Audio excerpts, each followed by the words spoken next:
Welcome everyone. Today we are going to look at the immortal memeable video game Metal Gear Rising: Revengeance, or MGSR, not to be confused with MGSR, which is Mario Golf Super Rush. Developed by Platinum Games, the story takes place 4 years after the events of Metal Gear Solid 4 and follows our main protagonist, Raiden, fighting against a private military company called Desperado Enforcement. Before we start, I just want to remind everyone to like and subscribe as it helps the channel to grow. Now on to the game. The game starts off in an unnamed African country where Raiden is providing a security detail to its prime minister when suddenly they are attacked by Desperado forces and their leader kidnaps the prime minister. Raiden fights his way to follow their trail and defeats a Metal Gear Ray in one of the most iconic fights in existence.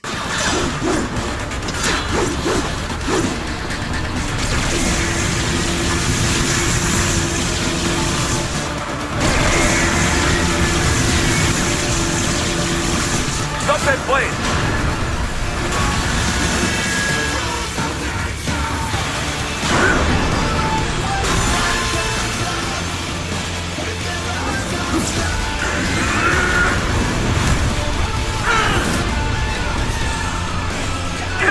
Yes! Swing it wide open! However, Raiden is unable to save the Prime Minister, who dies by the hands of Sundowner, the de facto leader of Desperado. Raiden then gets into a duel with Sundowner's accomplice, Jetstream Sam, who fatally injures Raiden, leaving him with one arm and one eye. Maverick arrives just in the nick of time to save the wounded hero. 3 weeks later, Maverick gets word of Desperado involvement in Abkhazia, and they send the new and improved Raiden to intercept.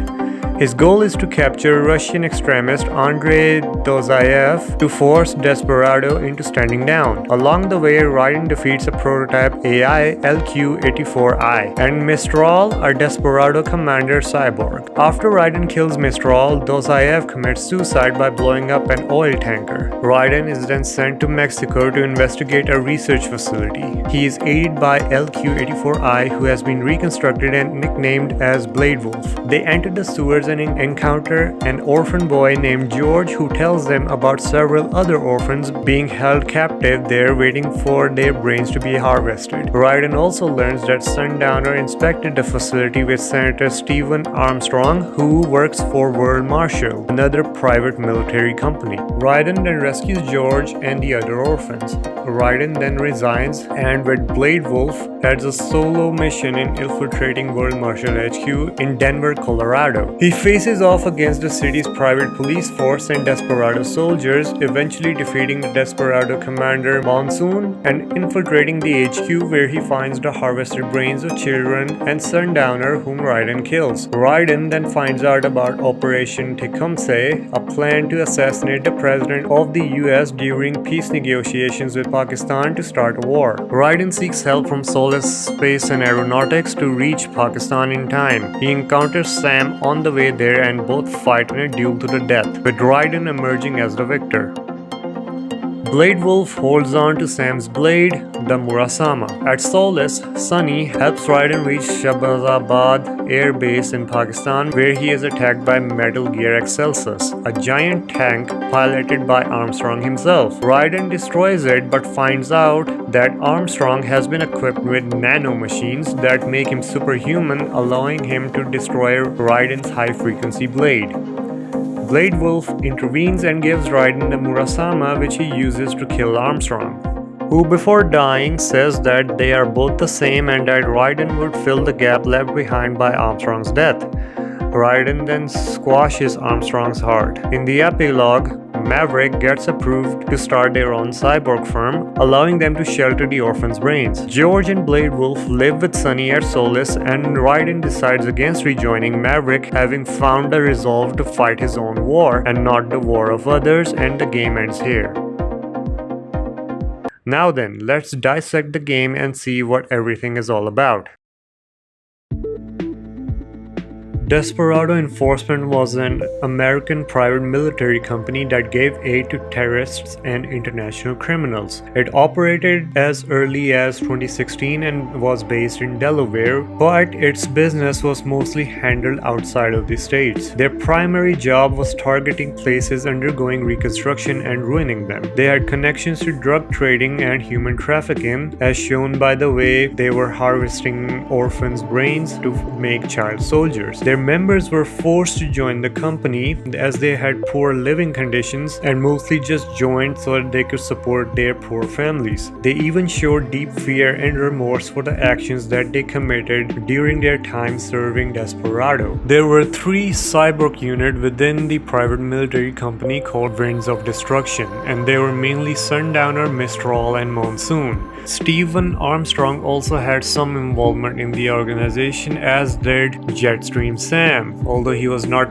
actually a member of the private military company or was part of the Winds of Destruction. Desperado got away with war crimes in Abkhazia due to it being a disputed territory, and UN was reluctant to interfere due to the Somalian civil war in 1991. We're not gonna go deeply into that. Desperado also had a research facility located within the Sears of Mexico, guarded heavily by cyborgs and unmanned gears. Through this facility that Desperado had been allied with World Marshal HQ in trafficking human brains to make them go through the Sears program in making child soldiers in the form of cyborgs. Due to everyone knowing that Desperado had a contract with the rebels in Pakistan, World Marshal intended for Desperado to be framed for the assassination attempt on President Hamilton by placing Desperado cyborgs at the airbase, where World Marshal had a security contract to further implicate them. The Metal Gear Excelsus, piloted by Senator Armstrong, had Desperado's markings. After Operation Tecumseh was stopped by Raiden, Desperado was dissolved.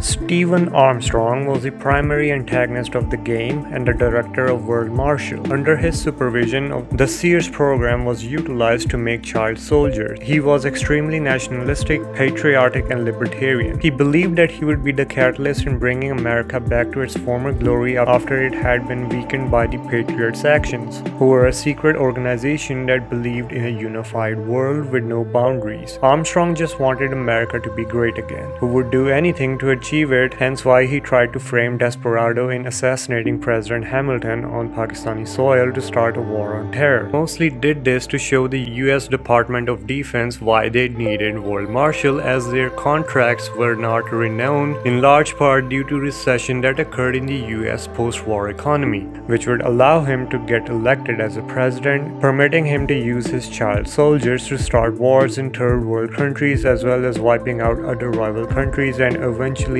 ending war as a business.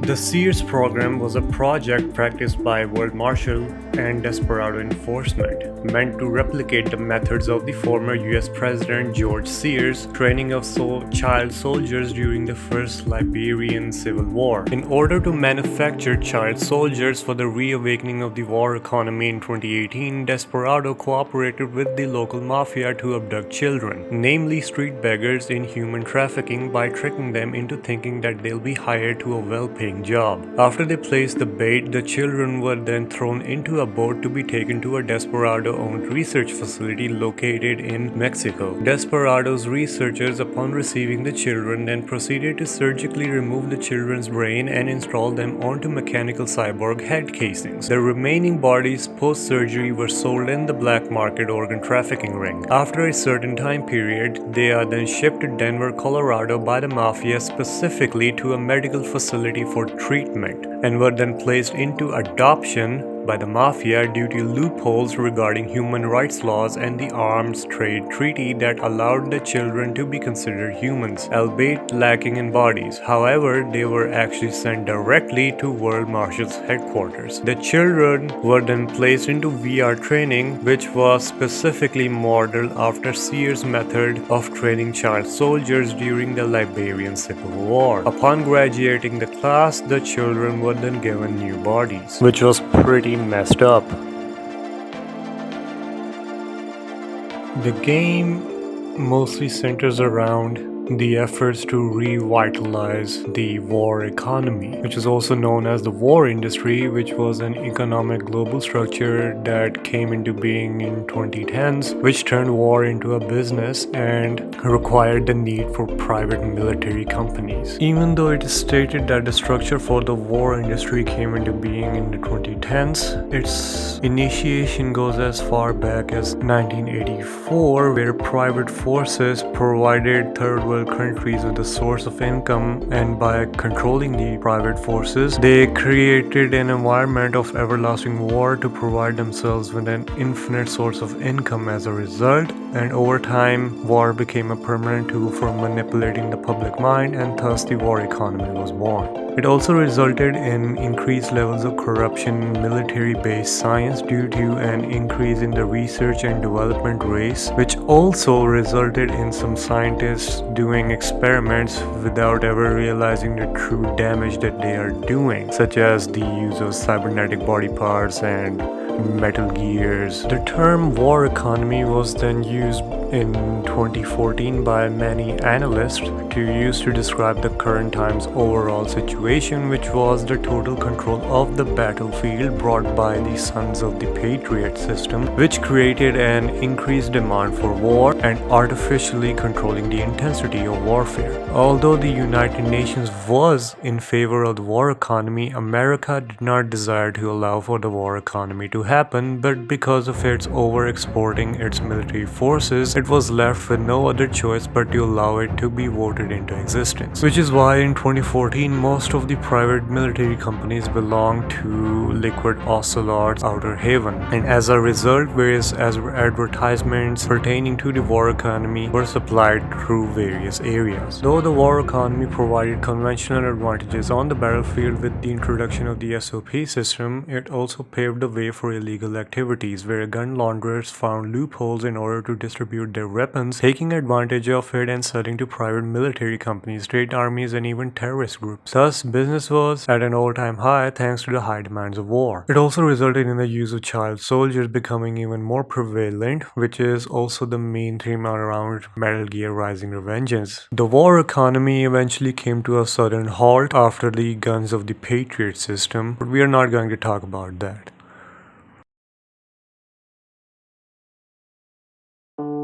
Samuel Rodrigues, or Jetstream Sam, was a Brazilian master swordsman of the Rodrigues New Shadow School technique. His father was killed by one of his pupils not before giving the Murasama blade to Sam, who left Brazil to train and came back and killed the pupil, avenging his father. After that, he traveled the world as a mercenary, eventually making a name for himself in the criminal underworld.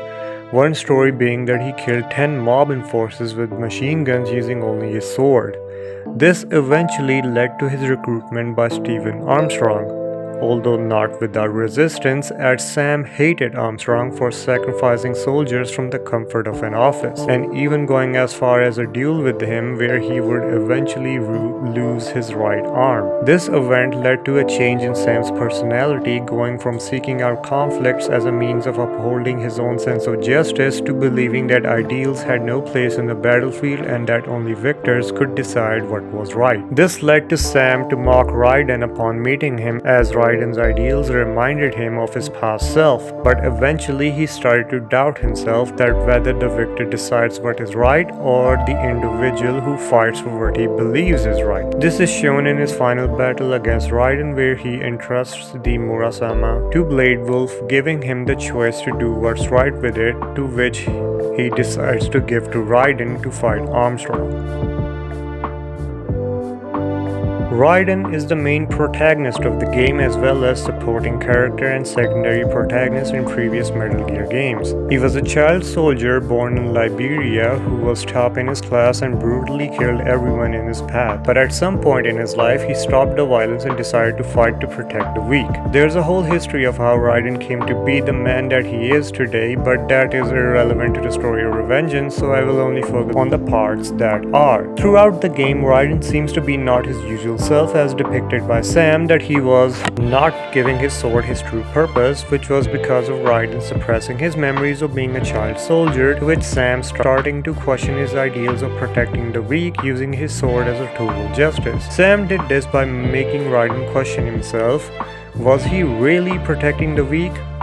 On closer observance, Raiden came to know that the soldiers that he killed all this time were forced to do what they had to do.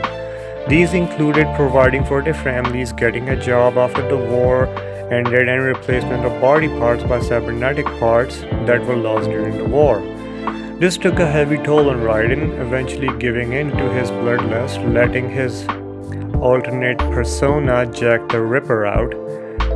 But he was strong enough to keep it in check and not brush over his ideals, particularly because he does not want anyone else to go through what he did as a child. This resulted in Sam doubting himself and handing over his Murasama blade to Blade Wolf after his death. His convictions also brought him into direct conflict with Armstrong, who strongly believed that the world is only for the ones who are strong, resulting in Raiden calling him a madman. Even though Armstrong showed great respect for him as he proved his ideals to be true, Raiden growing up in poverty and surviving as he was the strongest, which proved his point further as Raiden was able to kill Armstrong, resulting in the weak, in this case being Armstrong, to be perished.